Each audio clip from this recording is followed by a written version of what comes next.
Glória a Deus, aleluia, louvado seja o nome do Senhor, amém? Eu cumprimento todos com a graça e a paz do Senhor Jesus, que a paz esteja superabundando no seu coração.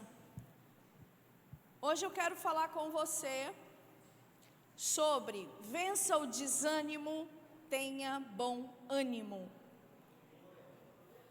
Sabe, uma das coisas que pode nos impedir de sermos restituídos na nossa vida é a nossa falta de fé, ocasionada muitas vezes por um desânimo, uma falta de ânimo, uma falta de vontade, uma falta de coragem, porque a fé, ela precisa de uma ação para ela ser completa.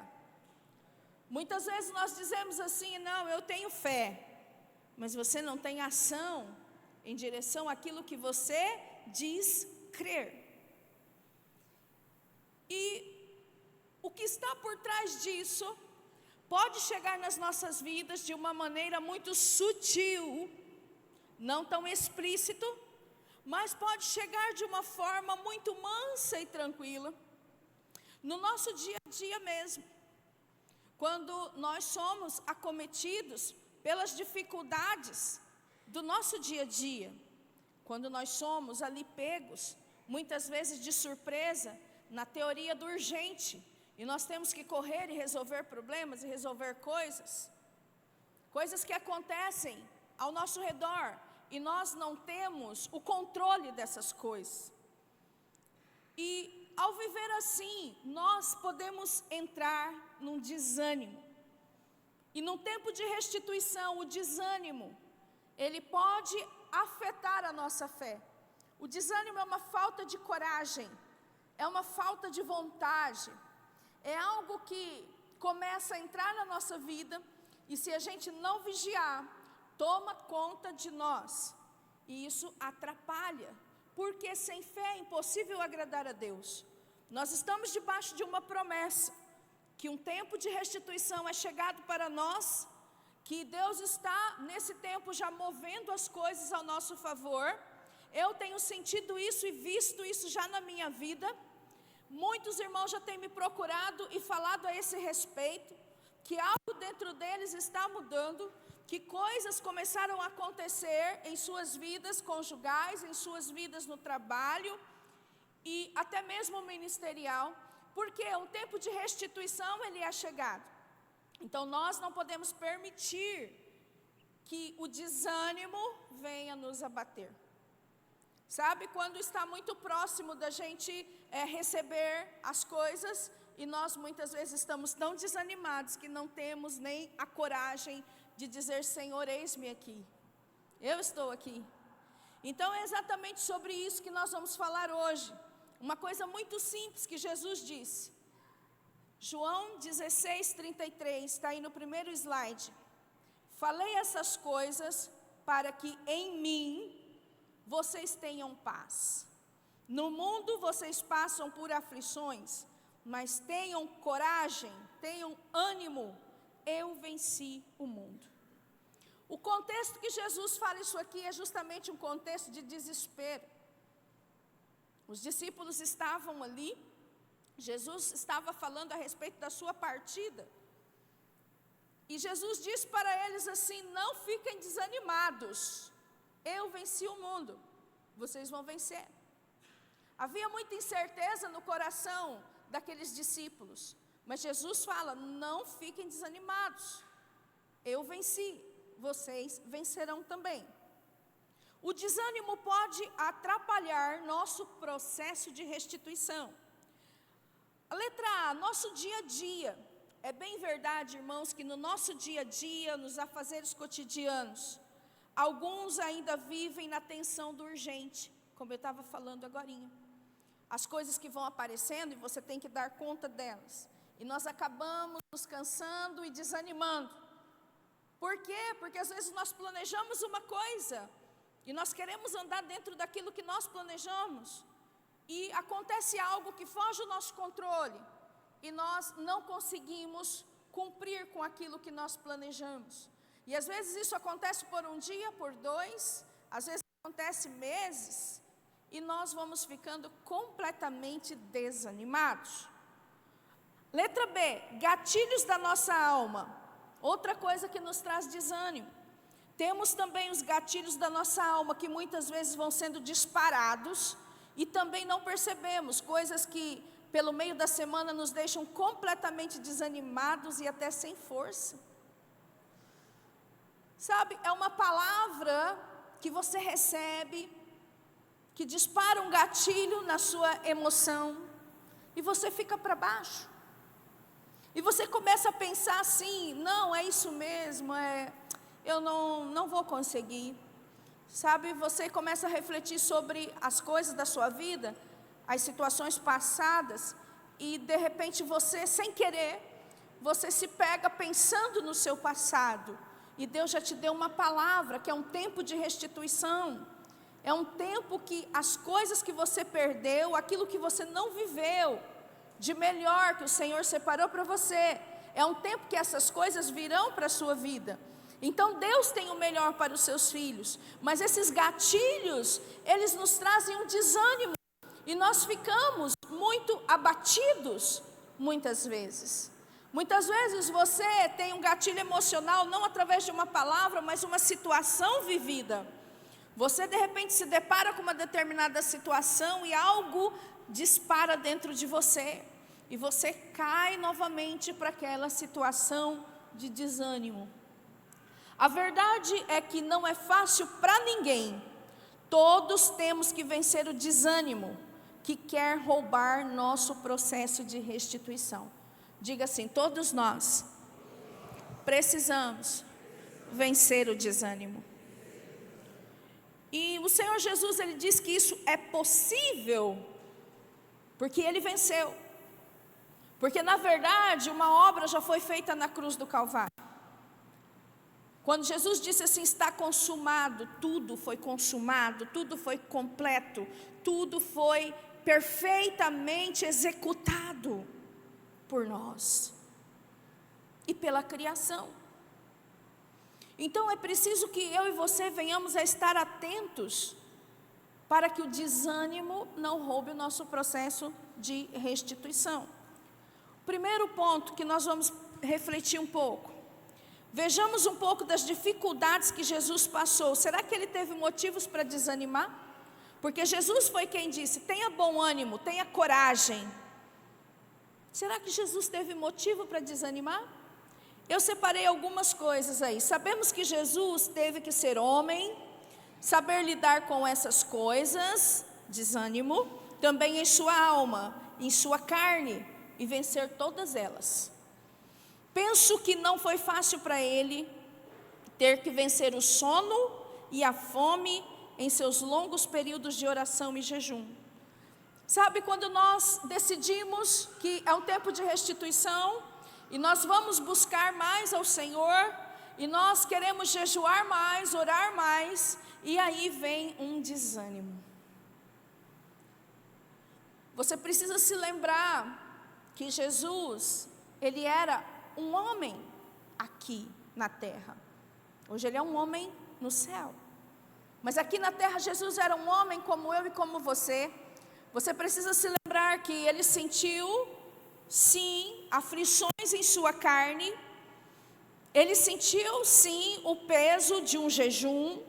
Ele sentiu, sim, sono para poder passar noites em vigílias de oração, porque Ele era um homem.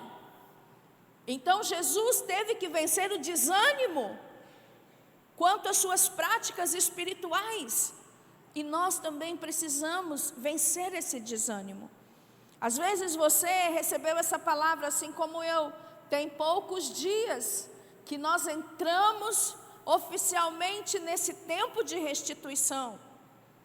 E você já se pega desanimado.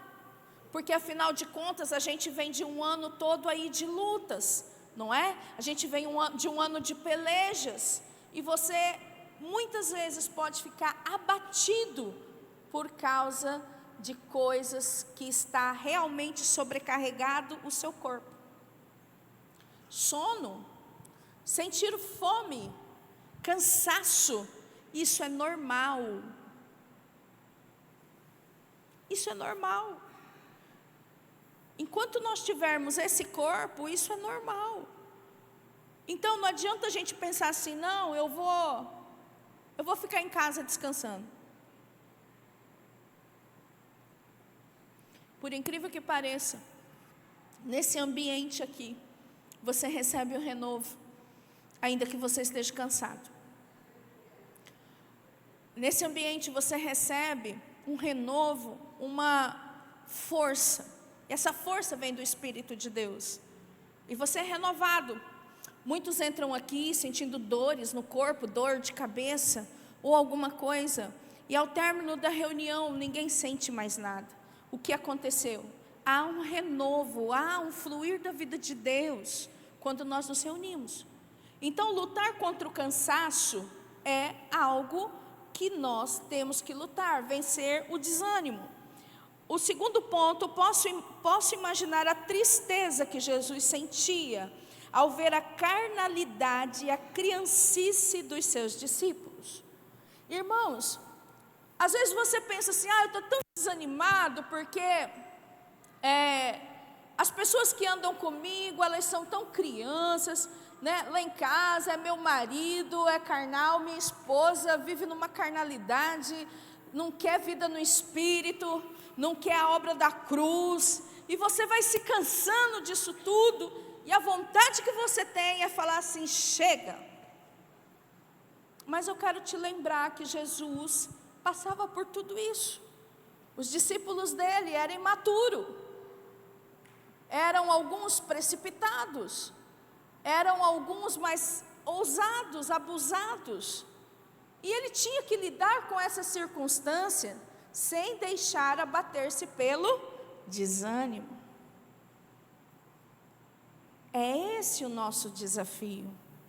Uma outra coisa que eu coloquei, eu penso também no sofrimento que Jesus tinha ao ver todos o estado espiritual do seu povo, sofrendo por causa da religiosidade dos sacerdotes, pelo governo duro e abusivo de Roma, pela situação dos doentes e os enfermos.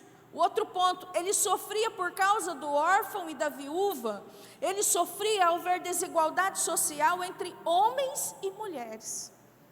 Então, Jesus, ele passava por essas aflições que nós passamos. Ele sofria por ele ver o povo naquela situação. Ele sofria por ver hipocrisia no sistema religioso da época. Ele via exploração, ele via tudo de errado que acontecia, que Roma oprimia o povo, que as coisas eram difíceis. Ele percebia, né, o sofrimento das mulheres que, por ser mulher, elas eram excluídas da convivência social muitas vezes, elas eram separadas, elas não podiam estar em determinadas coisas. Tanto é que ele se manifestava para as mulheres, e ele falava com elas, e ele as trazia para perto de si. Jesus via todas essas coisas, e eu imagino que ele, olhando para toda essa situação, ele se sentia desanimado, muitas vezes, mas ele se animava no Senhor. Ele olhava e ele se relacionava com o Pai. Isso fala de manter os nossos olhos, o nosso foco no Senhor. Eu não sei ao certo o que você está passando no seu dia a dia, no seu casamento, com seus filhos, no seu trabalho, mas Jesus tem algo a nos dizer. Como Jesus lidou com o desânimo?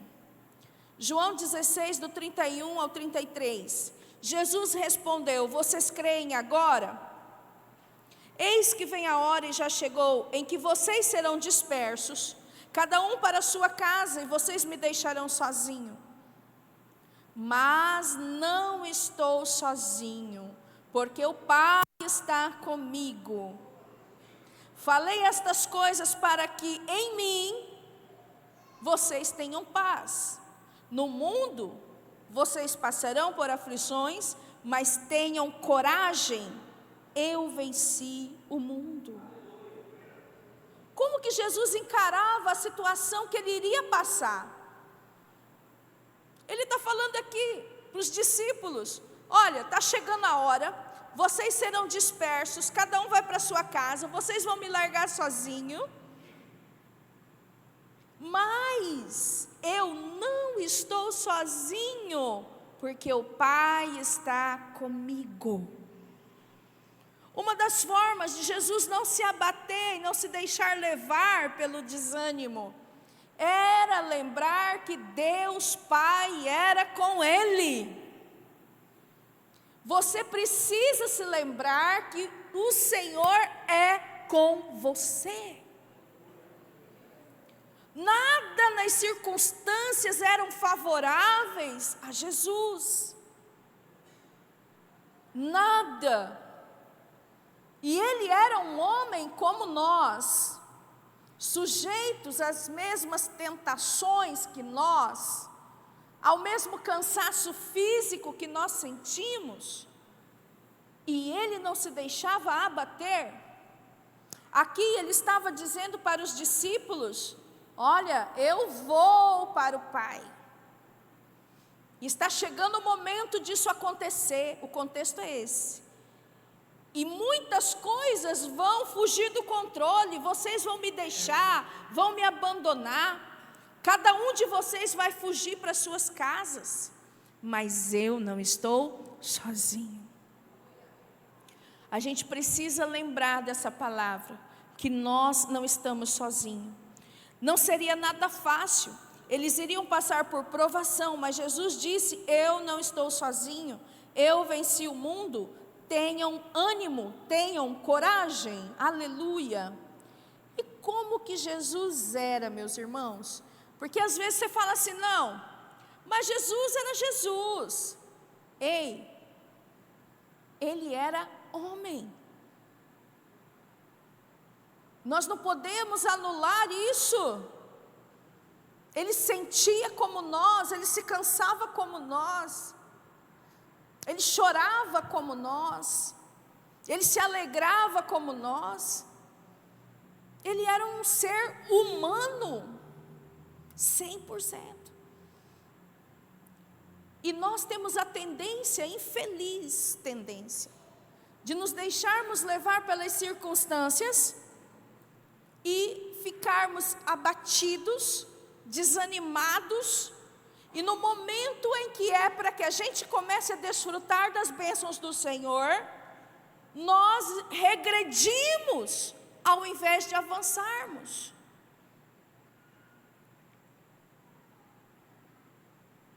Olha para o seu irmão bem antigo na fé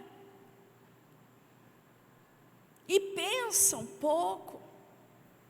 Pensa se ele não passou por dificuldades, por provas. Ele passou. Tem gente 20, 30 anos servindo ao Senhor, mas jamais retrocedeu. A diferença é essa: mas eu estou triste. Irmãos, não tem negócio de triste. Você está triste? Então vem triste adorar o Senhor. Eu não estou com vontade. Pelo amor de Deus. A gente precisa avançar, porque a restituição, ela é chegada. Mas se nós formos infantis, não tem o que Deus vai entregar para nós, se nós estamos lá atrás, na nossa carnalidade. E como que Jesus era? Não, Jesus, tinha tudo favorável para ele. Não. Antes dele ir para a cruz do Calvário, ele era perseguido o tempo todo. Queriam pegar ele, ficavam atrás dele, levantavam falso testemunho dele, faziam um monte de coisa a respeito de Jesus, faziam um complô contra ele. Ele passava por tantos problemas com os discípulos. E a gente tem a tendência de achar que era tudo bom para ele. E não era. E no final da vida dele, Isaías 53, 2 e 3 fala assim, ó: porque foi subindo como um renovo diante dele, como uma raiz de uma terra seca. Não tinha boa aparência nem formosura. Quando ele estava ali naquela situação de crucificação, ele estava completamente desfigurado, acabado, destruído. Viveu uma vida de correr para lá e para cá, pregar o evangelho, curar enfermos, expulsar demônios, ensinar os discípulos, vigílias de oração, o jejum que ele fez, tantas coisas. Abriu mão da convivência familiar para cumprir a missão de Deus para ele. E no final da vida dele, ele se encontra como está aqui. Ele não tinha boa aparência nem formosura. Olhamos para ele, mas não havia beleza que nos agradasse. Ele era o quê? Desprezado. E o mais rejeitado entre os homens. Homem de dores e que sabe o que é padecer. E como um de quem os homens escondem o rosto, ele era desprezado e dele não fizemos caso. Ele foi oprimido e humilhado, mas não abriu a boca. Como cordeiro foi levado ao matadouro, e como ovelha muda como cordeiro foi levado ao matadouro, e como ovelha muda diante dos seus tosqueadores, ele não abriu a boca. Jesus não levou uma vida fácil, mas saber que o Pai era com ele, e pensar nas coisas do alto, aonde o Pai estava, mantinha sua fé ativa, na forma de ânimo, lhe dando coragem, mesmo quando suas forças tinham ido embora, como no Getsêmani. Que eu quero te dizer, que quando Jesus fala assim, tenha bom ânimo, eu venci o mundo, ele estava falando sobre uma perseguição que viria aos seus discípulos, um medo, um pânico que os discípulos iriam passar. Em João 16, ele está falando sobre isso. E ele fala, tenham bom ânimo. Mas ele não focava nas circunstâncias. Jesus focava no Pai. Tire os seus olhos das circunstâncias, foque no Pai. Não deixe que nada roube aquilo que o Senhor está planejando entregar para você. Foque em Deus, Pai. Ah, mas Jesus, ele era amado. Conversa, irmãos. As pessoas não amavam Jesus, não.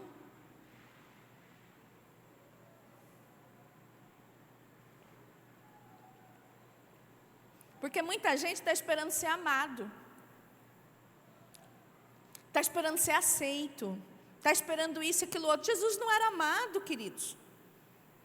As pessoas seguiam Jesus porque elas queriam comer pão, elas queriam comer peixe, elas queriam ser curadas.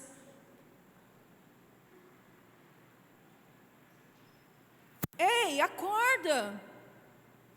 Ele tinha pelo menos 70 discípulos. De repente, quando ele falou o preço que esses discípulos iam pagar, passar, por andar com ele, sabe o que os discípulos fizeram? Foram embora. Foram embora. Jesus ficou com 12. Desses 12, um ainda traiu ele. Quando ele foi para aquela cruz, todo mundo fugiu. Todo mundo ficou com medo. Então, irmãos, não havia uma condição favorável para que o Filho de Deus completasse a sua missão. Sabe o que eu quero te dizer? Se você colocar os olhos no Pai, você completa a missão que Ele te deu. Mas é no Pai, não nas circunstâncias e nem nas pessoas. A palavra do Senhor diz assim, quando Ele chegou lá naquele ponto lá, da crucificação, Ele era tão feio, tão desfigurado, que as pessoas viravam o rosto. Ninguém queria olhar para Ele. E uma outra coisa que não se fala, mas Jesus crucificado, ele foi crucificado nu. Ele não tem aquele paninho lá, enrolado nele lá. Ele era desprezado.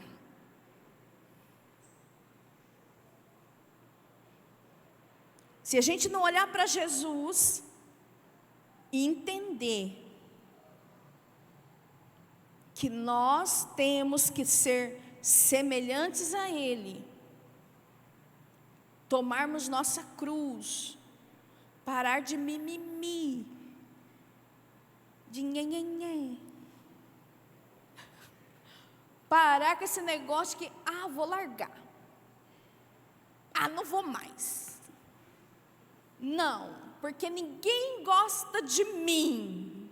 Olha, geralmente quem fala um negócio desse é uma pessoa que está precisando ser curada, porque anda num nível de antipatia que os irmãos estão lutando para suportar, porque a Bíblia fala disso, que nós temos que suportar.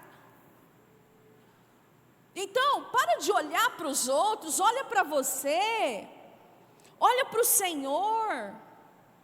Jesus era desprezado, estava ali feio, foi abandonado, ninguém queria saber dele.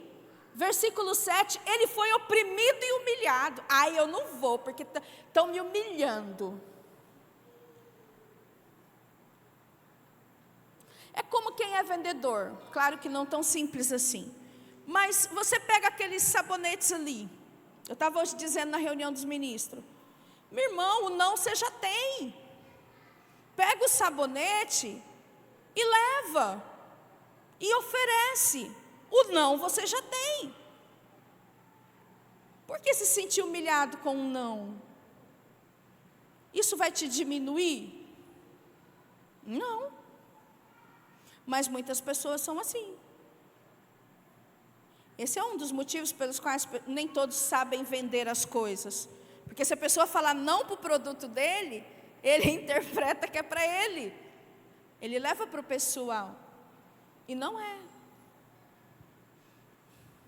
Jesus, ele era como aqui? Ele era humilhado. Falaram não para Jesus muitas vezes. Quando chamaram ele para ir comer dentro das casas lá, os fariseus, é porque tinham interesse. Não chamaram ele porque gostavam dele. Porque quando podiam, iam atrás dele para falar mal dele, para humilhar. Então por que nós estamos esperando que conosco seja diferente? Diga assim, o Senhor Jesus é comigo. Mateus 28, do 18 ao 20, diz, Jesus aproximando-lhes, falou-lhes dizendo, toda autoridade me foi dada no céu e na terra, portanto vão, façam discípulos de todas as nações, batizando-os em nome do Pai, do Filho e do Espírito Santo, ensinando-os a guardar todas as coisas que tenho ordenado a vocês, e eis que estou com vocês todos os dias até o fim dos tempos. Aleluia! Você tem que ter essa certeza dentro de você.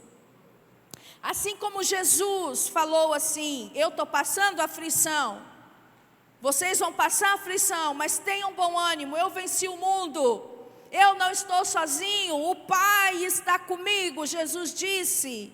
Você tem que aprender a crer na fé, que o Jesus Cristo que te salvou, Ele está com você.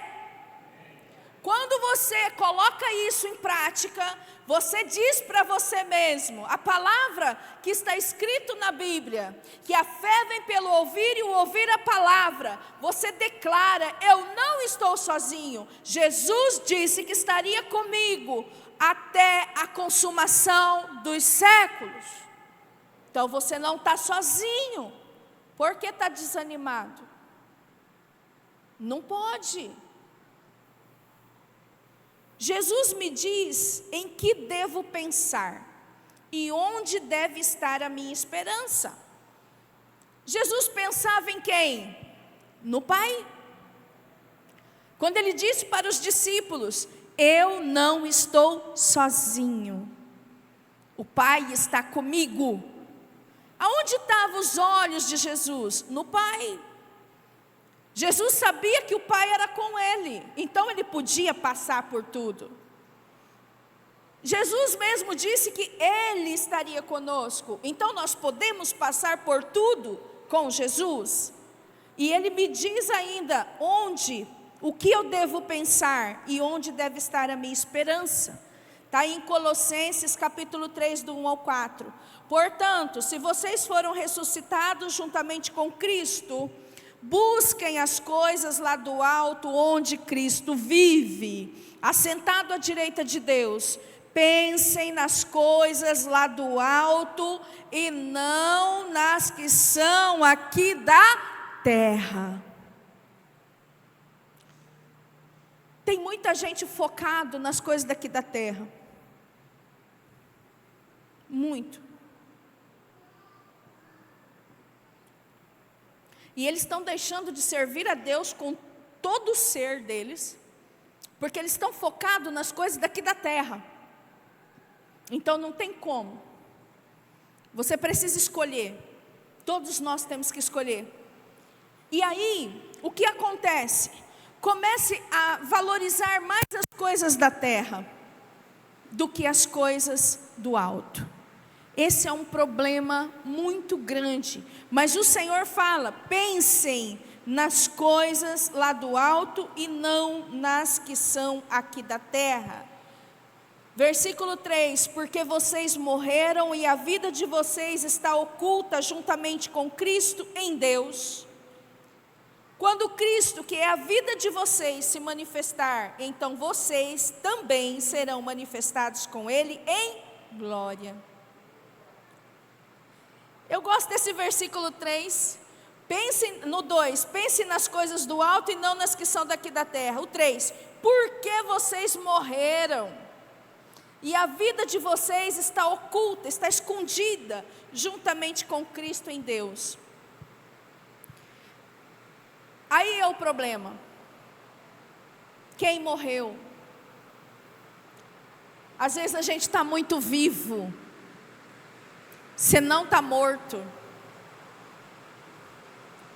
É a chuva, irmãos. Amém, glória a Deus. Eu gosto desse tempo. Então, irmãos, muitas vezes nós não pensamos nas coisas do alto porque nós estamos muito vivos. A verdade é que nós temos que morrer para as coisas desse mundo e vivermos para Deus. O próximo slide. Conclusão do primeiro ponto. Sabendo que Jesus é comigo, eu devo levar minha vida pensando nas coisas de Deus, que são eternas. Cumprir minha missão de fazer discípulos de Cristo e rejeitar todo pensamento contrário a isso. Segundo ponto, lembrando que Jesus sofreu e foi rejeitado, mas não abandonou a sua missão, a sua fé no Deus Pai, mas teve ânimo e coragem e venceu o mundo. Aleluia! O que a gente precisa fazer? Levar a nossa vida pensando nas coisas do alto, sabendo que Jesus é com você. E algo muito importante, querido, cumprir minha missão de fazer discípulos de Cristo. Quando Jesus deu as palavras lá de Mateus, Ele está dizendo para os discípulos: eu vou estar com vocês todos os dias da sua vida. Discípulos, e são pessoas que estão fazendo discípulos.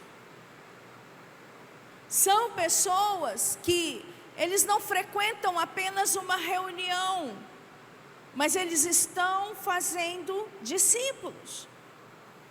Nós fomos salvos para fazermos discípulos.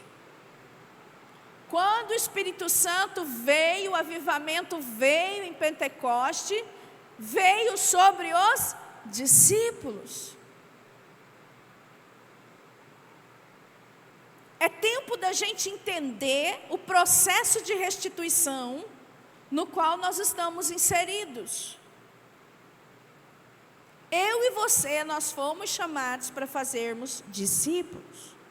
Enquanto nós fazemos discípulos, nossa vida vai ser como de Jesus? Sim. Vamos ser rejeitados, atribulados, perseguidos, uma lista de coisas. Porém, vamos estar fazendo a vontade de Deus. E não estaremos preocupados com a nossa própria vida, porque nós já morremos com Cristo. Mas nós sabemos que seremos manifestados com Cristo em glória. Esse é o entendimento de quem está maduro na fé. Ele não olha as circunstâncias. Ele não fica preso às circunstâncias, porque senão ele fica desanimado. Segundo ponto, nossos pensamentos, mente, podem nos levar ao desânimo e naufragarmos na fé. Meditando no que foi dito na primeira parte, podemos concluir que se não vigiarmos nossos pensamentos, nos deixando levar pelas circunstâncias, podemos naufragar na fé e vivermos no desânimo. Por que pensamento? Porque Jesus falou que ele pensava no Pai, o Pai estava com ele. Jesus deixou através do seu discípulo, falando que nós deveríamos pensar nas coisas do alto. Em 2 Coríntios 10, do 3 ao 5, diz assim a palavra do Senhor: porque embora andemos na carne, não lutamos segundo a carne, porque as armas da nossa luta não são carnais, mas poderosas em Deus, para destruir fortalezas. Destruímos raciocínios falaciosos e toda arrogância que se levanta contra o conhecimento de Deus, e levamos cativo todo pensamento à obediência de Cristo. O que nós podemos entender dessa palavra? Que mesmo que eu e você ande nesse corpo carnal, a nossa maior luta, ela é uma luta espiritual, e ela é travada, em primeiro lugar, na nossa mente. Se o inimigo conseguir atingir a sua mente, ele tem grande chance de minar a sua fé. Eu falo grande chance porque no meio do caminho você pode despertar e retomar a sua caminhada com Deus. Mas se o inimigo atingir a sua mente, ele derruba você. A gente precisa pensar nisso. E o que esse versículo fala? Levamos cativo todo pensamento à obediência de Cristo. Uma das maneiras de vencer o desânimo é você levar cativo o seu pensamento a palavra de Deus. O que Deus diz, o que Deus fala, é você se importar com a palavra, não com o que você sente. Os nossos sentimentos, eles nos enganam. Os nossos sentimentos muitas vezes são contrários à palavra do Senhor. E nós precisamos levar cativos nosso pensamento à obediência de Cristo. Provérbios 23, 7. Porque como imagina em sua alma, assim ele é. Ele diz, coma e beba, mas não está sendo sincero. No primeiro versículo nós entendemos que nós temos que levar nosso pensamento preso em Cristo, focado em Cristo. Isso significa focado no que Cristo fez, no que Cristo falou, no que Cristo fez por nós. na missão que Cristo nos deu. E esse versículo de Provérbios vem nos dizer que assim como você imagina na sua alma, assim é. Isso é muito sério.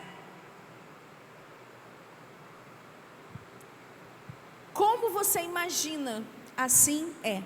Por isso o inimigo quer colocar coisas na sua cabeça. Você não tem valor, você não presta, você não vai conseguir, você é um quebrado, você é um derrotado. E é uma lista de coisas. Você não vai vencer esse pecado, você é escravo dele há muito tempo. Sabe, seu marido não tem jeito, sua esposa não tem jeito, seu casamento vai acabar. Ministério? Não, para que ministério? Larga a mão de ministério, é só luta, é só sofrimento.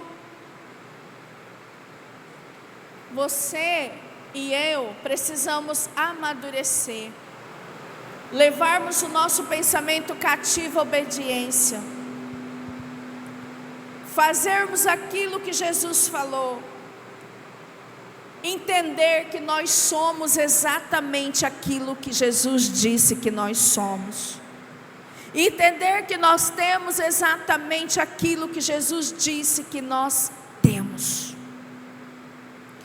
Quando nós temos esse posicionamento, o inimigo não vem plantar pensamentos contrários à palavra de Deus, porque nós rejeitamos, nós anulamos toda a altivez que se levanta contra o Espírito de Deus.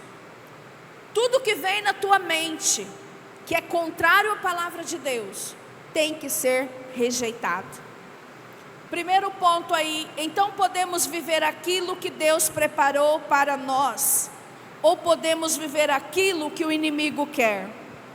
Tudo vai depender do que ocupar o vosso ou o nosso pensamento.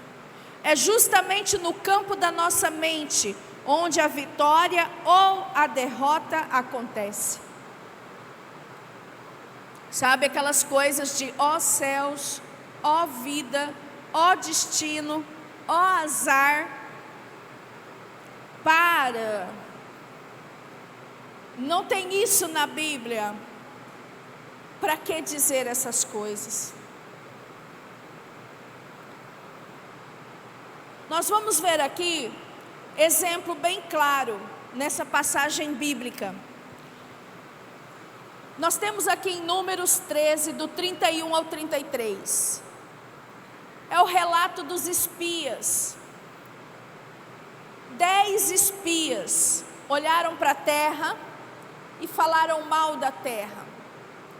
Falaram mal dos habitantes da terra.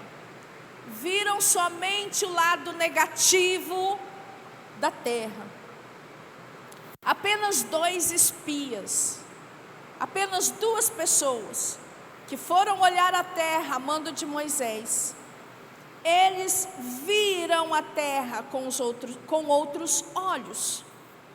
Eles conseguiram enxergar que Deus era com eles, e que se Deus era com eles, nada daquelas coisas importava. O que diferenciou os 10 espias dos 2 espias foi a maneira como eles enxergaram a terra.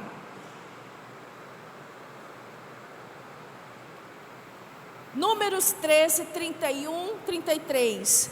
Porém os homens que tinham ido com ele disseram: não podemos atacar aquele povo, porque é mais forte do que nós.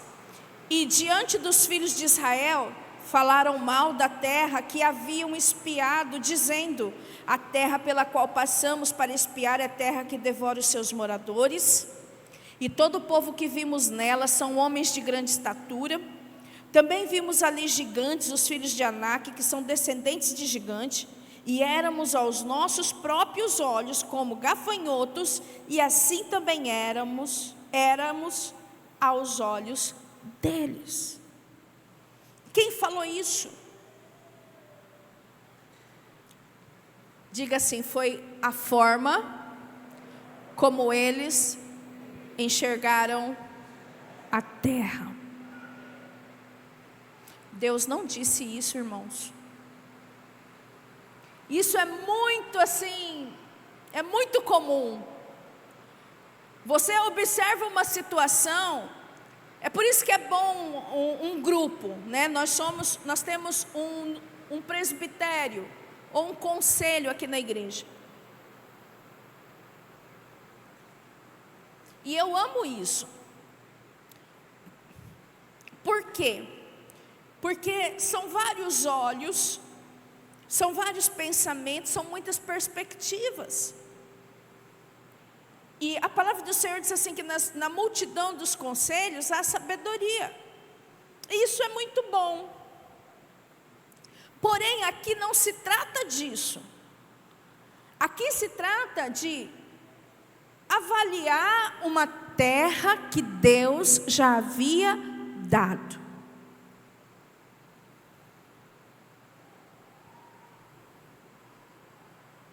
Já estava entregue para eles.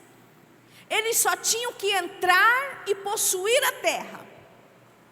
Quando Deus falou que ia levá-los para a terra que mana leite e mel, e Deus falou tudo sobre aquela terra, sobre as águas, falou que tudo que se plantasse nessa terra ia dar.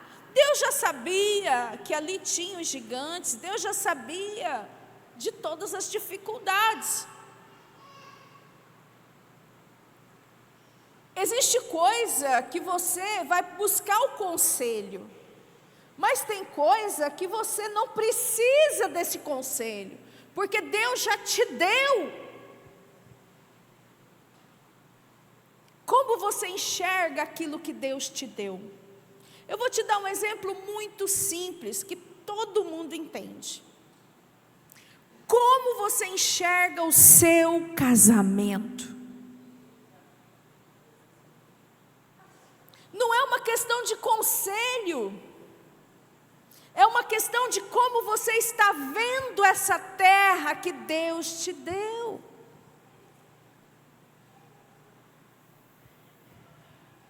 Você já está nele. Não é algo que vai acontecer. Você não está buscando conselho. Por isso, não adianta você dizer assim: mas isso é difícil. Mas isso, mas aquilo outro. Eu quero te dizer, se Deus é com você, você vai vencer todas as dificuldades. Mas eu não sei se Deus é comigo. Deus criou o casamento. Deus criou a instituição família. Agora, como que você, mulher, enxerga a terra boa do seu esposo? Será que é só coisa ruim? Como você, marido, enxerga a terra boa que é a sua esposa? Será que é só coisa ruim? Será que não tem nada de bom? Por que vocês não sentam e não conversam sobre as coisas que são boas? A gente precisa parar com isso. Então não é caso de buscar conselho. É caso de olhar agora para essa terra e falar: como eu enxergo essa terra?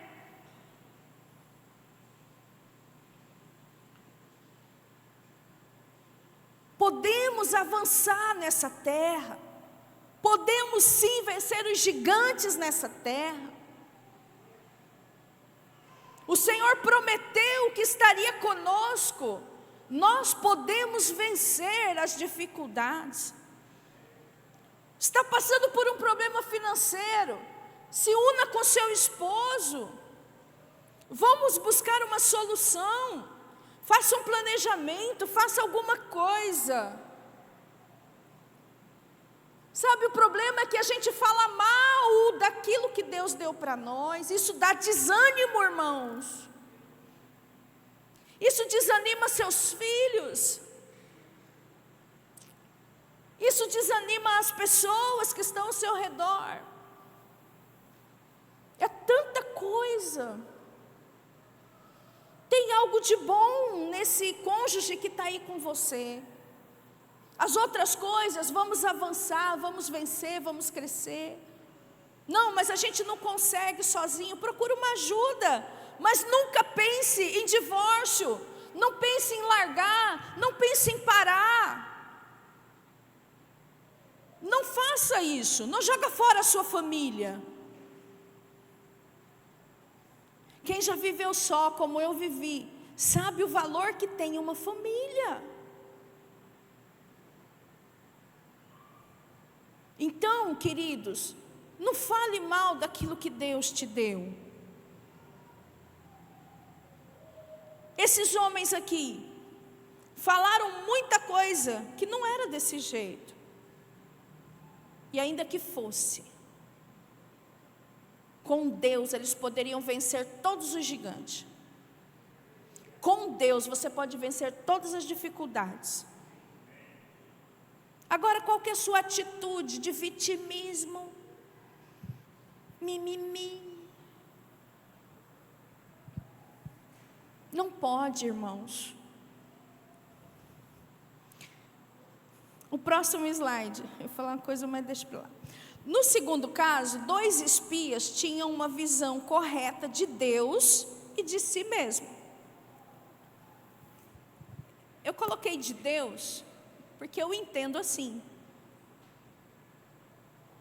Quando você tem uma visão correta de Deus, você começa a ter uma visão correta de você mesmo. Quando você pensa em desistir do seu matrimônio, significa que você não tem uma visão correta de Deus. Porque Deus é pelo casamento. Então, quando você tem uma visão correta de Deus, você entende assim, não, eu tenho essa visão, é isso aqui, Deus é assim e Deus é bom, ponto. Agora, o que eu preciso fazer? Primeiro, parar de falar mal.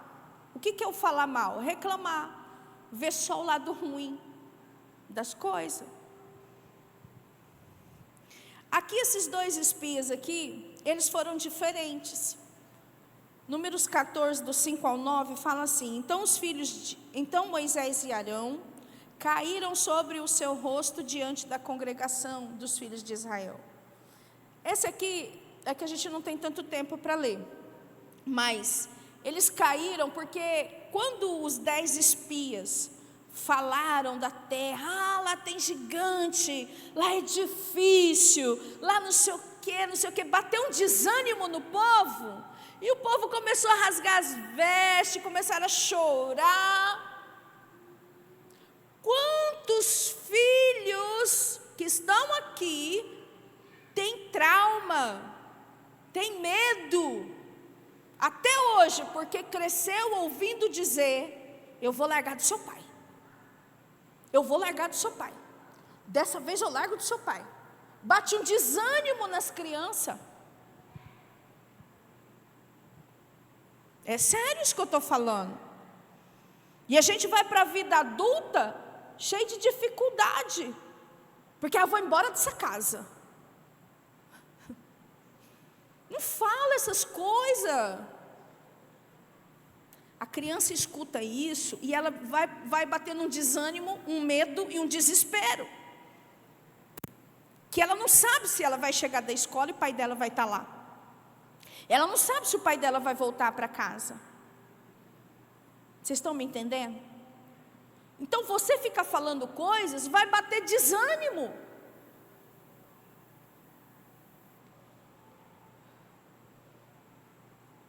Não fala coisas à toa.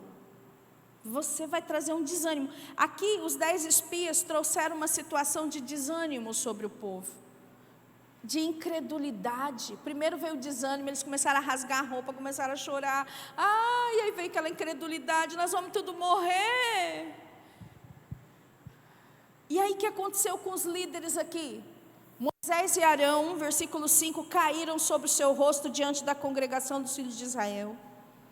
E Josué, o filho de Nun, e Calebe, filho de Jefoné, que eram daqueles que espiaram a terra, rasgaram as suas roupas e falaram a toda a congregação dos filhos de Israel, dizendo, olha como eles viram: a terra pela qual passamos a espiar é terra muitíssimo boa. Olha isso. É muitíssimo boa.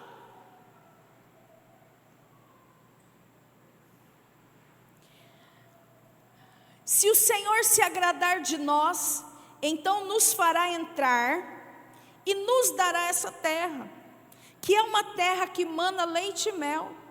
Tão somente não sejam os rebeldes contra o Senhor, e não tenham medo do povo desta terra, porque como pão os podemos devorar. A proteção que eles tinham se foi. O Senhor está conosco, não tenham medo deles. Olha a forma como eles viram toda a situação. Não, a terra não é boa. Não, ela é muitíssimo boa. Então, somente se a gente agradar o Senhor, Ele vai consertar a minha vida, marido, a sua vida, esposa, e nós vamos vencer todos os gigantes. Então, somente se a gente agradar o Senhor, nós vamos conseguir agradar um ao outro, se agradarmos o Senhor.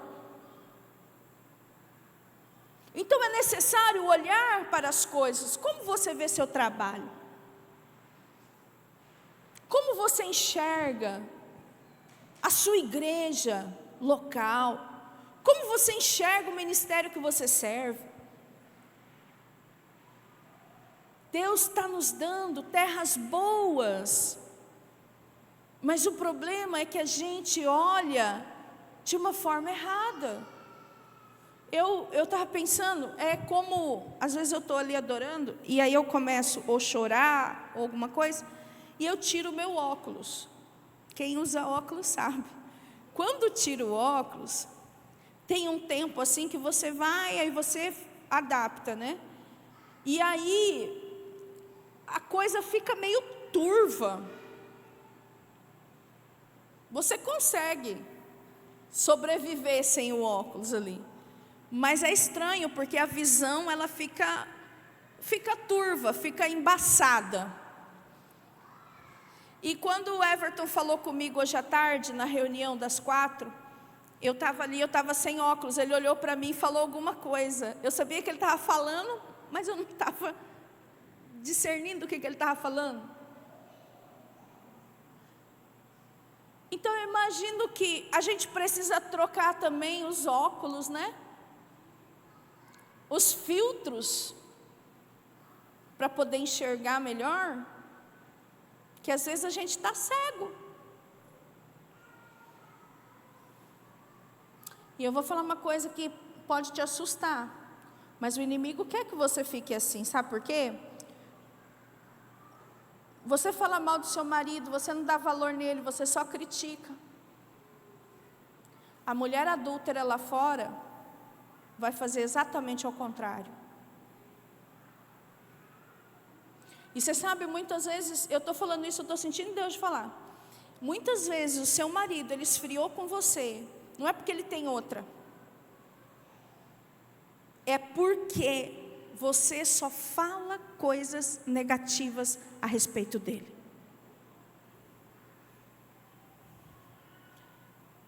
Se tem uma coisa, minhas irmãs, eu sou mulher, eu sei o que eu estou falando. Se tem uma coisa que homem não suporta, e ele vai entristecendo, e ele vai fechando o coração, é para crítica. E críticas destrutivas. Nunca é uma palavra de amor, nunca é algo que não, nós vamos fazer dessa forma, o que você acha disso, para que possa melhorar o relacionamento, não. Então a gente precisa entender que Deus te deu uma terra, fale bem dela até para ela. Pense um pouco nisso. Você já disse para o seu esposo hoje que você o ama?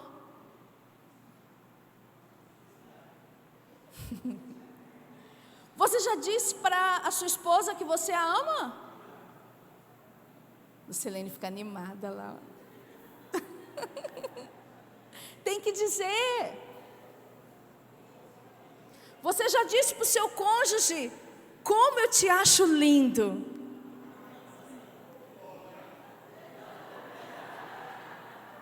Sabe por quê? Porque você tem que achar ele lindo.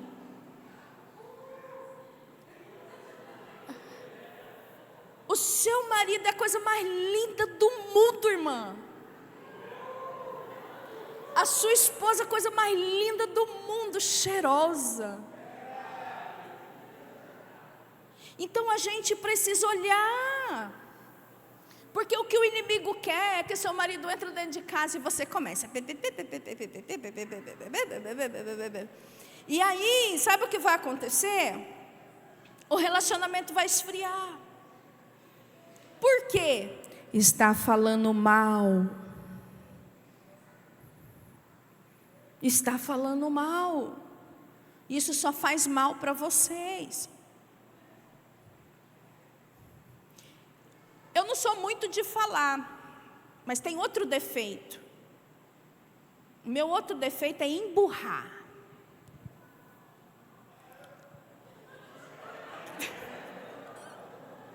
Esse amor é ficar muda. Isso também mata. Ficar muda. E quando eu vou falar, eu tenho que tomar muito cuidado, porque segundo meu esposo, eu acho ele muito sensível, apesar de ser grandão. Mas ele é muito sensível. Aí ele fala assim: as suas palavras são duras demais.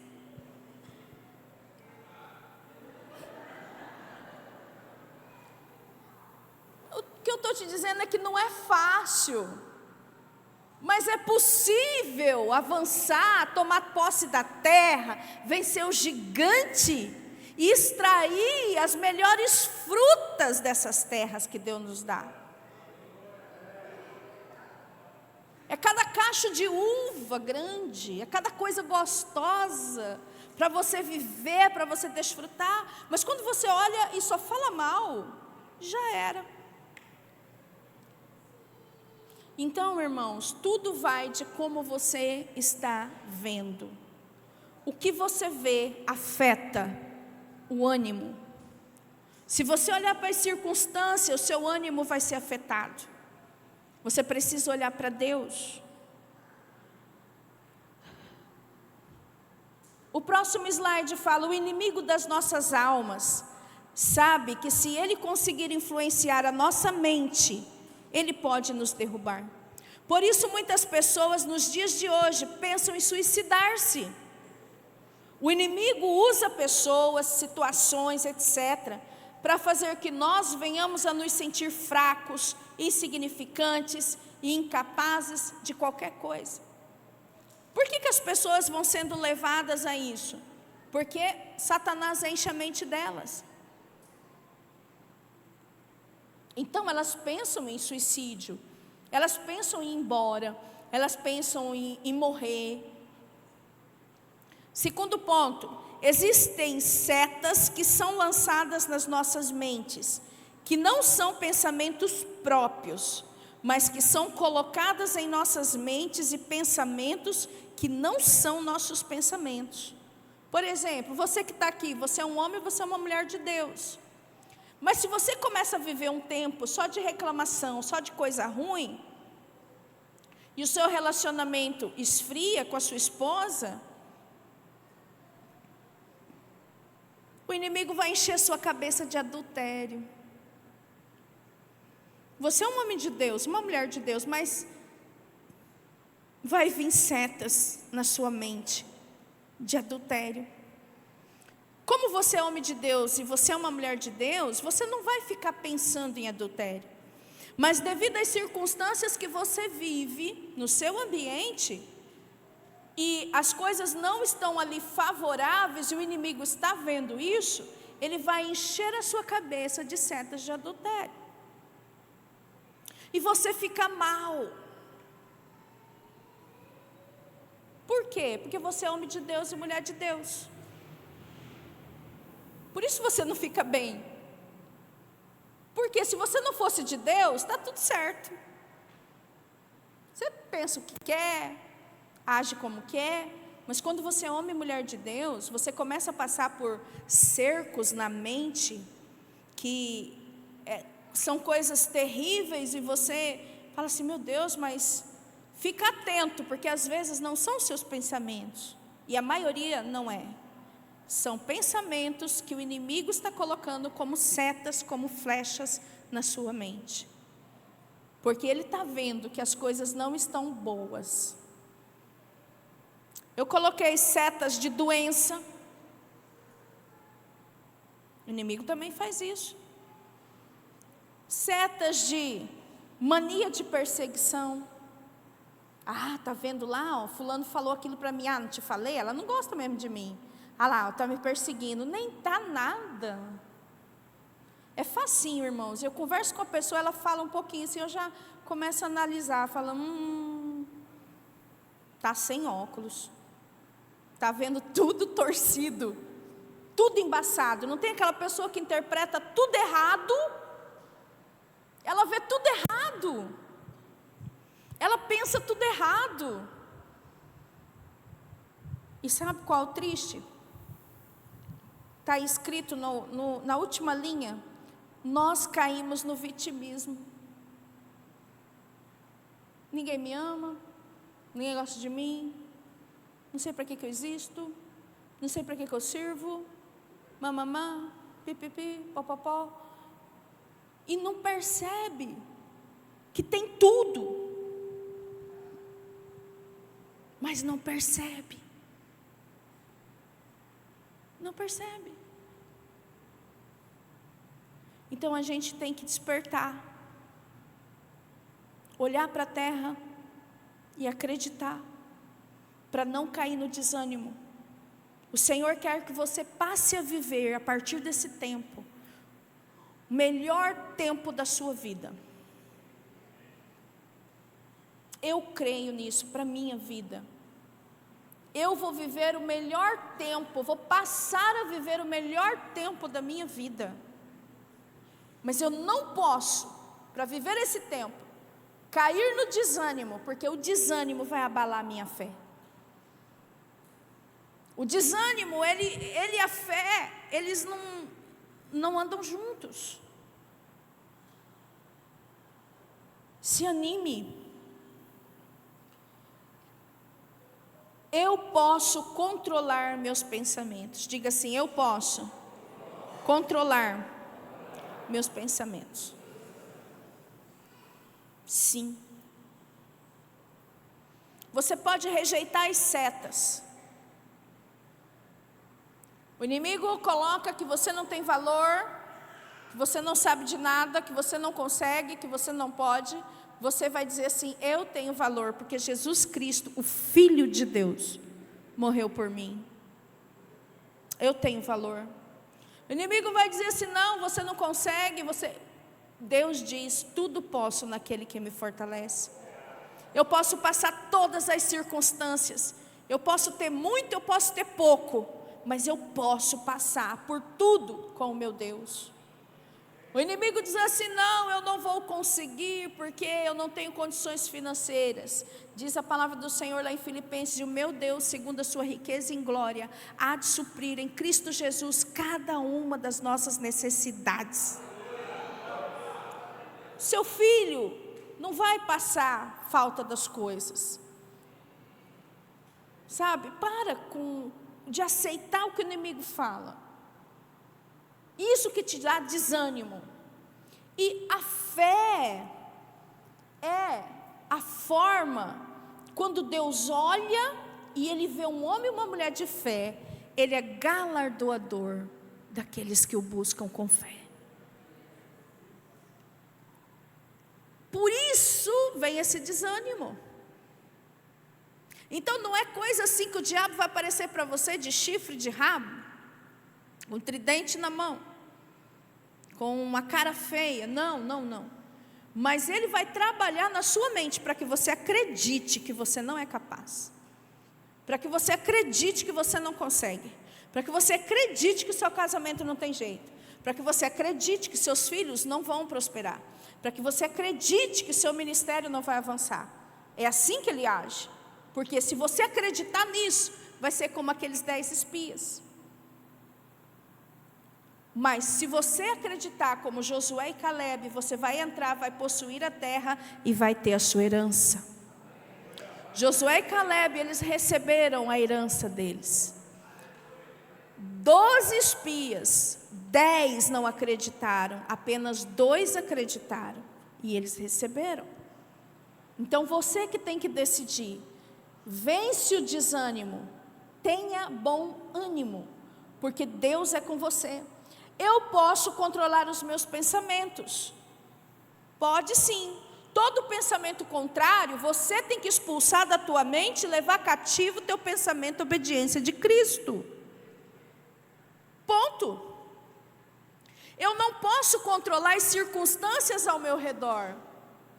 Por exemplo, uma tempestade. Não posso controlar. A ponte caiu lá para mim ir embora para Cuiabá. Eu não posso controlar isso.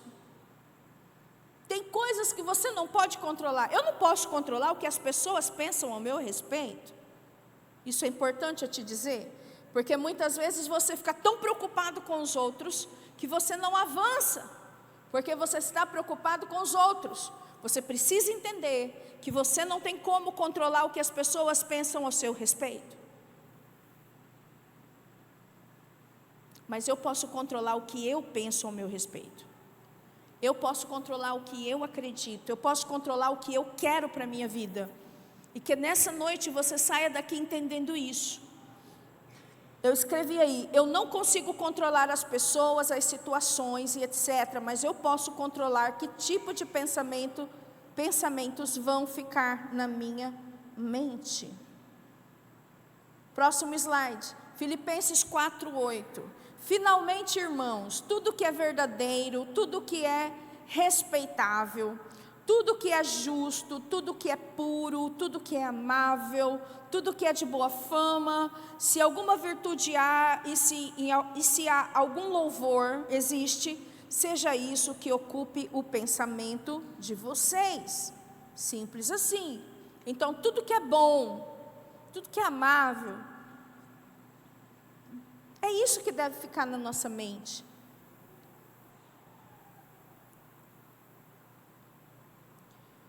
Mude a forma como você vê as coisas. Mateus 6, do 22 ao 23 fala: os olhos são a lâmpada do corpo. Se os seus olhos forem bons, todo o seu corpo será cheio de luz. Se, porém, os seus olhos forem maus, todo o seu corpo estará em trevas. Portanto, se a luz que existe em você são trevas, que grandes trevas serão. Mateus capítulo 6, Jesus está falando para os discípulos. Seus olhos forem maus, o olho não é mau em si mesmo, mas ele está falando sobre a maneira como você vê as coisas. Seus olhos são a lâmpada do seu corpo. Se seus olhos forem bons, todo o seu corpo será cheio de luz. Toda a sua vida será cheia de luz. Mas se seus olhos forem maus, forem trevas, aí está perdido. Vai ter muita treva, não só em você, mas ao redor de você. Então a gente pode escolher ter ânimo pensando nas coisas de Cristo, cuidando dos pensamentos, levando cativo o nosso pensamento à obediência de Cristo. O último slide, tem de bom ânimo. João 16:33. Falei essas coisas para que em mim vocês tenham paz. No mundo vocês passam por aflições, mas tenham coragem, eu venci o mundo. Amém? Vamos nos colocar de pé. Quero orar com você.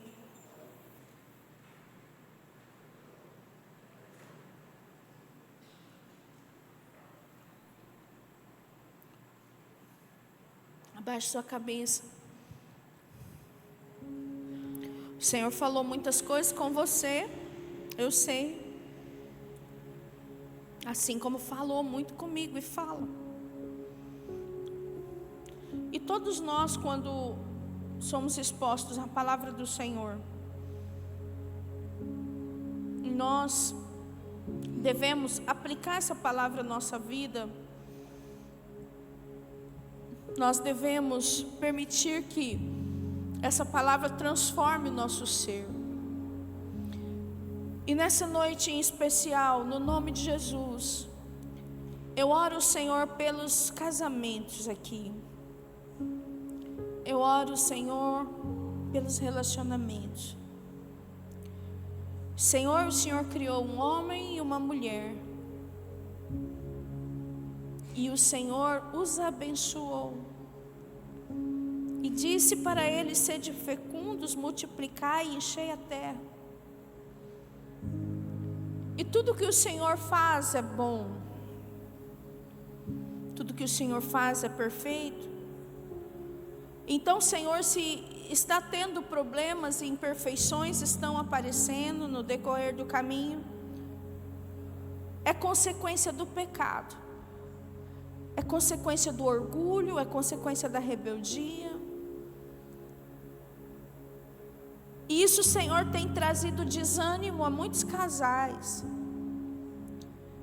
E eu te peço, Senhor, que o Senhor entre com a tua provisão nesses casamentos, para que o ânimo volte, para que o marido e a mulher entendam que servir a Cristo juntos e em paz é a melhor coisa desse mundo. Para que o homem e a mulher entendam que Deus os abençoou e lhes disse: sede fecundos, multiplicai e enchei a terra. Para que esse casal, Senhor, se reconcilie, para que possam estar diante do Senhor, no seu leito conjugal, porque, Senhor, o Senhor os abençoou para isso. Por isso, Senhor, vai removendo as friezas dos corações, o distanciamento. Por favor, Jesus, nós não somos, Pai, merecedores, não há ninguém aqui perfeito, mas é Cristo em nós, a esperança da glória de Deus ser manifestada nas nossas casas. Manifesta nesta noite, Senhor, o teu poder, a tua glória. Pai, eu quero, Senhor, pedir que a bênção do Senhor esteja em cada leito conjugal. Que haja, Senhor Deus, uma completude entre o marido e a mulher. Que as diferenças, Senhor, elas possam ser tiradas. E que haja, Senhor Deus, uma unidade. Unidade, Senhor Deus, que eles possam desfrutar da presença do Senhor nos seus relacionamentos. Ao sentar, Pai, juntos para ter uma refeição. Senhor, que o Senhor abençoe os filhos também, que muitas vezes ficam desanimados pelas atitudes e reclamações das suas mães dentro de casa. Ensina, Pai, as nossas irmãs, ensina mulheres como eu, Senhor, também a falar no momento certo, a não ficar caladas e emburradas e quietas. Ó Deus, que o Senhor possa nos ajudar, para que nós tenhamos ânimo de, como família, glorificarmos ao Senhor. Ó Deus, que o Senhor possa agora tocar, Pai, nos adolescentes, nos jovens. Toca, Senhor Deus, nessa juventude, que eles tenham ânimo, como Josué, como Caleb, que eles possam possuir terras, que eles possam possuir lugares, que eles possam conquistar as coisas que eu não vou conquistar mais. Senhor, levanta, Pai, a tua igreja, levanta esse ministério, Senhor. O ministério, Senhor Deus, que o Senhor entregou para nós aqui, como igreja local. Levanta, Senhor Deus, cada um de nós aqui, esse corpo, como uma igreja farol, uma igreja, Senhor, que faça diferença na sociedade. Nos ajuda, Senhor, a desenvolver esse projeto que é seu. Esse projeto não é meu, não é nosso, é seu. O Senhor é o pastor dessa igreja. O Senhor é aquele que nos guia a pastos verdejantes. O Senhor é aquele que nos leva para junto das águas de descanso e refrigera a nossa alma. Que essa noite, Senhor, meus irmãos, minhas irmãs, saiam daqui entendendo o poder que há na Tua palavra de manter-se focado naquilo que o Senhor diz. Meu Pai, que muitos aqui tenham entendido o que está acontecendo dentro das suas casas, o que está acontecendo dentro de si mesmo. Por que o desânimo tem vindo, tem batido na porta de muitos? Deus, ensina-nos, Senhor, a vigiar. Põe guarda, Senhor, as portas dos meus lábios. O salmista orou dessa forma: põe guarda, Senhor, as portas dos meus lábios. Não deixa, Senhor, eu falar coisas, palavras torpes, coisas que desagradam o Senhor. Ajuda, Senhor Deus, cada um de nós, pelo Teu Espírito que em nós está. Que a mansidão possa, Senhor, ser manifestada em nossas vidas. Que nós possamos, Senhor, olhar para o Senhor e ter bom ânimo, porque o Senhor está conosco. Jesus, no meio das aflições, Ele disse que não estava sozinho. Por quê? Porque Ele sabia que o Pai era com Ele, porque os olhos dele sempre estavam focados no Pai. E hoje mesmo, Senhor, nós decidimos focar os nossos olhos em Ti e descansarmos no Senhor, porque é chegado o tempo da nossa restituição. Nós declaramos sobre as nossas vidas que viveremos os melhores tempos aqui na terra. Tempo de frutificação. Por isso, Senhor, limpa os nossos olhos. Limpa os nossos olhos. Ajuda-nos, Senhor, a falar bem daquilo que o Senhor tem nos dado. E que o nosso ambiente, seja casa, seja trabalho, seja igreja, seja casa de oração, ministério, que o ambiente seja cheio de ânimo pelas palavras positivas de glória e de bênção que nós vamos liberar sobre nós. Em nome de Jesus, nós declaramos nesta noite que Jesus Cristo reina nas nossas casas, nas nossas famílias. Jesus Cristo reina nessa igreja. E em nome de Jesus, amém. Amém? Levante assim sua mão. Que o amor de Deus, o Pai, a graça e a comunhão do Espírito Santo seja com cada um de nós. Amém, amém e amém. Vamos aplaudir o Senhor?